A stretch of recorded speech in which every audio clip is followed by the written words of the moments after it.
Hello guys, welcome back to my YouTube channel. இன்னைக்கு அக்காவும் அக்கா பசங்களும் வீட்டுக்கு வந்திருந்தாங்க. அப்புறம் இந்த குட்டீஸ் கூட நல்லா விளையாடிட்டு நல்லா பேசிட்டு இருந்தோம். அதுக்கப்புறம் வெளியே எங்கேயாச்சும் போலாமே சொல்லிட்டு நினைச்சோம். ஆனா டைம் வந்து ஈவினிங் ஒரு 5 o'clock மேல ஆயிடுச்சு. ஸோ அதனால தூரமா எங்கேயும் போக முடியல.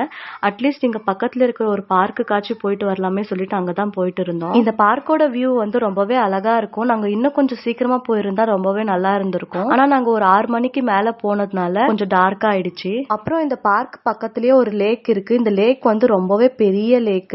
ஏன்னா இதை சுத்தி வரதுக்கே மோர் தென் 30 minutes ஆகும். அப்புறம் இந்த பார்க் ஆப்போசிட்ல இருக்க இந்த பானிபூரி கடைக்கு வந்திருந்தோம். இங்க எப்ப வந்தாலுமே நான் இந்த மசாலா பூரி தான் வாங்கி சாப்பிடுவேன். ஏன்னா அவ்வளோ டேஸ்டா இருக்கும். அப்புறம் மசாலா பூரி பானிபூரி எல்லாம் வாங்கி சாப்பிட்ட பிறகு அம்மா வந்து வீட்டுக்கு வேண்டிய வெஜிடபிள்ஸ் எல்லாம் வாங்கிட்டு இருந்தாங்க. எல்லாமே வாங்கிட்டு வீட்டுக்கு வரும்போது அப்படியே கொஞ்சம் ஐஸ்கிரீமும் வாங்கிட்டு வீட்டுக்கு வந்துட்டோம். அப்புறம் இன்னைக்கு லஞ்சுக்கு ஃபர்ஸ்ட் டைம் நான் கத்திரிக்காய், முருங்கைக்காய், மாங்காய் போட்டு சாம்பார் செஞ்சிருந்தேன். கூடவே தொட்டுக்க பீட்ரூட் பொரியலும் செஞ்சிருந்தேன். மதியம் லஞ்ச் எல்லாம் சாப்பிட்டுட்டு ஈவினிங் தான் பார்க்குக்கு போனோம்.